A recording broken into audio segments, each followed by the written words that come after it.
हम आ चुके हैं एक नए क्वेश्चन के साथ। ये क्वेश्चन क्या कह रहा है कि find the maxima and minima of the function sine x plus sine y plus sine x plus y. अब हमको ये फंक्शन दे रखा है, इसका मैक्सिमा और मिनिमा वैल्यू हमको निकालना है। तो कोई भी हमको जो दो वेरिएबल का फंक्शन दे रखा होता है उसका maxima and minima find out करने के लिए हम क्या फाइंड आउट करते हैं। पहले तो हम उसका फर्स्ट ऑर्डर पार्शियल डेरिवेटिव्स निकालते हैं वेरिएबल के रिस्पेक्ट में, और फिर सेकंड ऑर्डर पार्शियल डेरिवेटिव्स निकालते हैं। फर्स्ट ऑर्डर पार्शियल डेरिवेटिव्स से हम उनके क्रिटिकल पॉइंट्स निकालते हैं, और उन क्रिटिकल पॉइंट्स पे हम जो सेकंड ऑर्डर पार्शियल डेरिवेटिव्स है उनसे हम चेक करते हैं कि हमारा इस पॉइंट पे फंक्शन मैक्सिमम है या मिनिमम। तो पहले हम फर्स्ट ऑर्डर पार्शियल डेरिवेटिव निकालते हैं, del f y del x, इसको हमने पी बोल दिया है। इसको जब हम निकालेंगे इस फंक्शन का तो cos x plus cos x plus y आएगा। फिर हम इसको वाई के रिस्पेक्ट में निकालेंगे, तो y के रिस्पेक्ट में निकालने पर ये cos y is equal to cos x plus y आएगा। अब हम इस फंक्शन का सेकेंड ऑर्डर पार्शियल डेरिवेटिव निकालेंगे with respect to x, del two f upon del x two. ये जब हम निकालेंगे तो minus sine x plus y आएगा। ऐसे ही हम ये del two f upon del x del y, मतलब हम यहाँ पे second order partial derivative with respect to x and y both हम निकाल रहे हैं। तो यहाँ पे इसका हमारा partial derivative sine x plus y. अगर आपको पार्शियल डेरिवेटिव नहीं आता है वीडियो को छोड़ सकते हैं। T del two f upon del y two. अब हम y के रिस्पेक्ट में सेकेंड ऑर्डर पार्शियल डेरिवेटिव निकालेंगे, इतना आएगा, देख लीजिएगा अपना। अब हम स्टेशनरी पॉइंट निकालेंगे। स्टेशनरी पॉइंट कैसे निकालेंगे, हम फर्स्ट ऑर्डर पार्शियल डेरिवेटिव को जीरो के इक्वल रख के हम उसका निकालेंगे।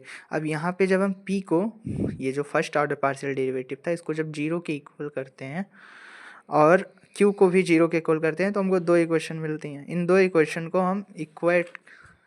इक्वेशन से हम x और y पॉइंट्स निकालेंगे जिन पे हमारा फंक्शन मैक्सिमम या मिनिमम हो रहा है, मतलब क्रिटिकल पॉइंट्स।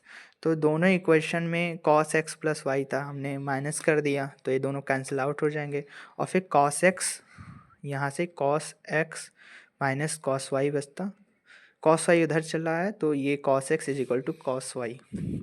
यहाँ से हमको दो चीज़ें मिल सकती हैं, या तो x y के बराबर होगा और या तो x माइनस वाई के बराबर होगा। x माइनस वाई के बराबर क्यों होगा, क्योंकि cos के अंदर कोई भी निगेटिव चीज़, मतलब माइनस साइन बाहर मतलब पॉजिटिव होके आ जाता है। ये cos minus y cos y एक ही चीज़ होती है, तो या तो एक्स माइनस वाई के बराबर होगा या तो एक्स वाई के बराबर होगा। लेकिन इस वाले केस को अगर हम ले लेंगे तो इससे हमको सैडल पॉइंट मिलेगा। अब वो आगे ये बहुत बड़ा कैलकुलेशन है, इसीलिए बस इसको याद रखो कि x is equal to minus y पे ये हमको सैडल पॉइंट मिलेगा ना। यहाँ पे हमारा फंक्शन मैक्सिमम होगा ना हमारा फंक्शन मिनिमम होगा। तो हम ये वाला केस लेके चलेंगे, x is equal to y वाला। x is equal to y जब हम पुट करेंगे तो जो हमको इक्वेशन है, ये इक्वेशन थ्री में हम पुट करेंगे फी वाले में, तो यहाँ से हमको cos x plus cos two x is equal to zero ये हमको मिला। cos 2x क्या होता है, two cos square x minus one. Put कर देंगे, हमारा एक क्वाड्रेटिक इक्वेशन जैसा बन जाएगा इक्वेशन। यहाँ से हम cos x के लिए सॉल्व कर लेंगे। cos x को two cos x minus cos x में तोड़ देंगे, टू कॉस एक्स कॉमन ले लेंगे, cos x प्लस वन बचेगा, माइनस वन कॉमन ले लेंगे, cos x प्लस वन बचेगा इज इक्वल टू जीरो। यहाँ से ये कॉमन वाली चीज़ बाहर ले लेंगे, two cos x minus one साथ में आ जाएगा। एक cos x is equal to one by two, मतलब एक एक्स पे हमको जो वैल्यू है वो पाई बाई थ्री मिलेगी। X is equal to pi by three मिला और एक x is equal to pi मिला। अब चूंकि x is equal to y था तो जो एक्स की वैल्यू होगी वही वाई की वैल्यू होगी, तो हम इससे हमको दो स्टेशनरी पॉइंट मिले, पाई बाई थ्री और पाई बाई थ्री, और एक पाई पाई मिला एक्स और वाई की वैल्यू। अब हम R T minus S square क्या होता है, ये हमारा होता है आर क्या होता है, second order partial derivative with respect to s x, और टी हमारा क्या होता है, second order partial derivative with respect to y, and s क्या होता है, second order partial derivative with respect to x and y both. तो हमको जो ये हमारी जो वैल्यूज़ थी जो हमने यहाँ कैलकुलेट किया था आर टी माइनस स्क्वायर, वो सारा पुट कर देंगे। इससे हमको ये इतना value R T minus square को निकला। अब इसी वैल्यू पे हम इस पॉइंट को चेक करेंगे कि ये पॉइंट हमारा मैक्सिमा पॉइंट है कि पॉइंट ऑफ मिनिमा है, कौन सा पॉइंट है। अब हम π/3 और π/3 पे जब R T minus S square को पुट करेंगे, सॉल्व करेंगे, साइन एक्स π/3 पे √3/2 होता है, और यहाँ 2π/3 बनेगा, उसकी वैल्यू भी √3/2 होता है। तो ये सारा पॉइंट जब हम चेक करेंगे ये हमारा पॉजिटिव आता है, मतलब आर टी माइनस स्क्वायर हमारा पॉजिटिव आएगा। और आर फिर हम second order partial derivative with respect to x check करते हैं, तो ये जब हम इसकी वैल्यू पुट करेंगे हमारी निगेटिव आएगी। तो जब हमने केस पढ़ा कि जब R T minus S square is greater than 0 and R less than 0, ये हमारा होता है पॉइंट ऑफ मैक्सिमा। तो at the point π/3 R T minus square is greater than 0 and R less than 0, this is point of maxima. तो यहाँ maxima of function क्या होगा, मतलब मैक्सिमा वैल्यू क्या होगी, हम π/3 पे इसकी फंक्शन की वैल्यू कैलकुलेट कर लेंगे। ये जो फंक्शन हमको दे रखा था जिसका हमको मैक्सिमा एंड मिनिमा चेक करना था। अब यहाँ पे हम पुट करेंगे तो 3√3/2 हमको मैक्सिमा मिल गया इस फंक्शन का। मिनिमा कैलकुलेट करने के लिए थोड़ा यहाँ पे केस अलग है। देखो हमारे पास जो दूसरा पॉइंट था वो पाई और पाई था, ये हमको चेक करना है। तो यहाँ जब हम देखते हैं तो R T minus S square की वैल्यू 0 हो जाती है, जो कि एक डाउटफुल केस है।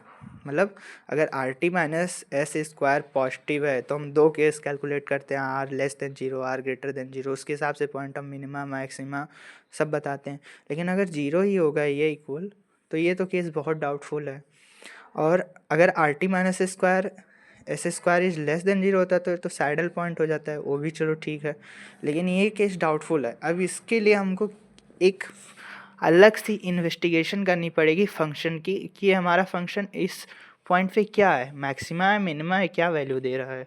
तो इसके लिए देखो, अगर हम इस फंक्शन को मतलब हम कैलकुलेट करें पाई पे, तो जो हमारी फंक्शन की वैल्यू आती है वो 0 आती है। जैसे जो हमारा फंक्शन दे रखा था, क्या दे रखा था, f of x y is equal to sine x plus sine y is equal to plus sine x plus y. यहाँ पे अगर हम एक्स और वाई की वैल्यू पाई पुट करेंगे तो ये हमारा 0 आता है, ये हमारा 0 आता है। और हम अगर पॉइंट ऑफ मिनिमा है, अगर हमारा ये जो पॉइंट है पाई और पाई, तो अगर ये देखो, अगर कोई पॉइंट ऑफ मिनिमा है तो इसके जो आसपास की जो वैल्यूज़ होंगी, या तो उसके मतलब इससे इस वाला, अगर इस पॉइंट से थोड़ी सी बड़ी वैल्यू लेंगे तो इससे ज़्यादा ही देगा, मतलब जो इसकी वैल्यू आएगी फंक्शन की वो इस वाले पॉइंट पे जो वैल्यू आ रही है उससे ज़्यादा आएगा। और अगर कम भी लेंगे वैल्यू, इस पॉइंट की तुलना में हम कोई पॉइंट छोटा लेंगे तो भी फंक्शन का वैल्यू जो हमारा आएगा वो इससे बड़ा ही होगा, इस वाले पॉइंट पे जो वैल्यू आ रहा है। मतलब इससे नीचे नहीं जाना चाहिए, और 0 से नीचे इस अगर फंक्शन का, अगर हम इसके पास वाले पॉइंट पे फंक्शन को चेक करें, ये वाले फंक्शन को, अगर 0 से वैल्यू हमारा नीचे नहीं जा रहा है निगेटिव में, तो ये हमारा पॉइंट ऑफ मिनिमा हो जाएगा। लेकिन अगर 0 से नीचे जा रहा है तो ये पॉइंट ऑफ मिनिमा नहीं है। तो हम चेक करते हैं, तो यहाँ हम जो हमारा पाई है इस थोड़ा सा बड़ा वैल्यू लेते हैं, पाई प्लस एच और एक हम के, ये बहुत छोटी वैल्यूज़ हैं। और यहाँ जब हम पुट करेंगे, अगर हम एच और के की वैल्यू 0.1 ले लें, कैलकुलेट करेंगे, तो यहाँ पे हमारा इस मतलब हम थोड़ा सा जब बड़ा वैल्यू भी ले रहे हैं तब भी फंक्शन की वैल्यू 0 ही है, मतलब 0 से नीचे नहीं जा रहा।